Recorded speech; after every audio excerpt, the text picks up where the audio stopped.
You know, the idea of an exhibition in black and white came from Dr. Steve finding out that, you know, he had over 200 works that are sort of black and white themed.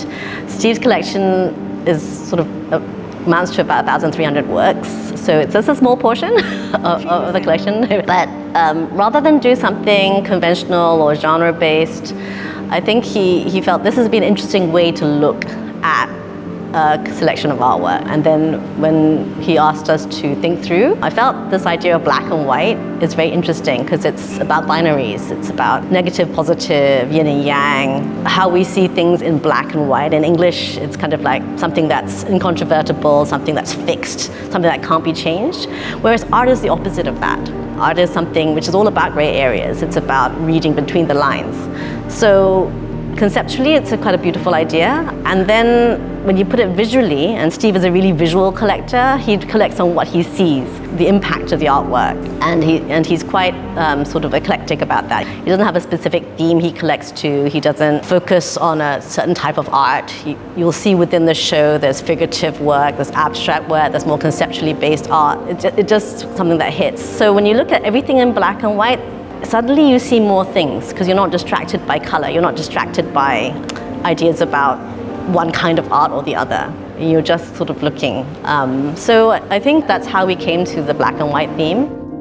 We've known Dr. Steve Wong since the late 90s.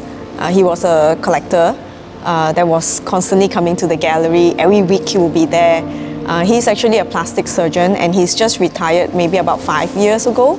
And that's where he got more time to look at art, even though previously he was already spending a lot of time looking at art and buying art. Now he's thinking about what to do with his collection.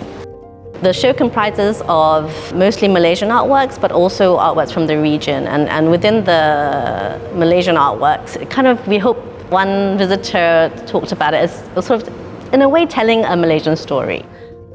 A work by Malaysian artist Tan Si Hao. It's a backlit photographic print on fabric. So the first work you see in the exhibition, and it's actually the latest acquisition in the show, which is for me actually what the exhibition is about. It's artworks telling stories.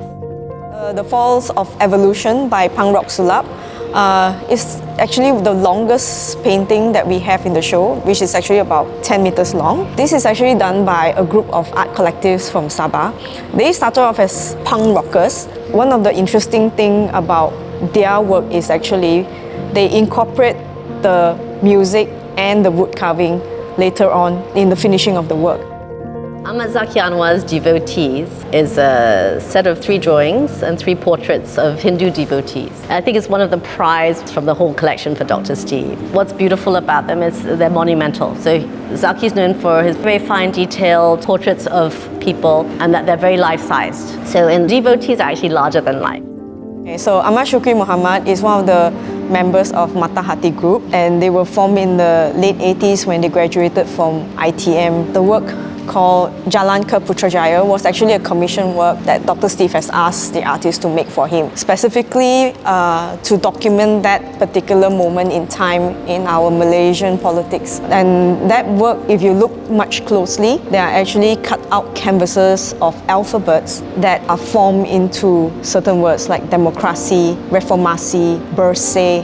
So it gives a very broad idea of how artists is able to express in very different visual language on one same subject matter. So Steve chose this artwork by Romulo Alazzo from his Diaphanous series as the cover of the exhibition catalogue. A work by probably the most senior artist in the show who passed away already. A Filipino modernist known for his really bold diaphanous works for this series.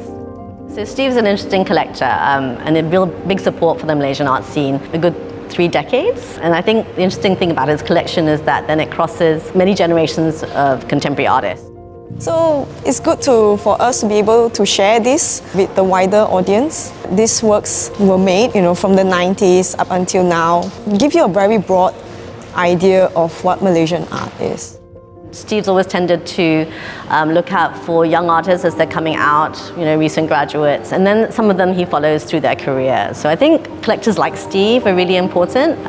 They're a really important part of the ecosystem. We hope, I think, that this will encourage other collectors, but also artists and the public at large to see the value of art as part of our culture, our society, and that it's something that is shared, it's not something exclusive. Yeah.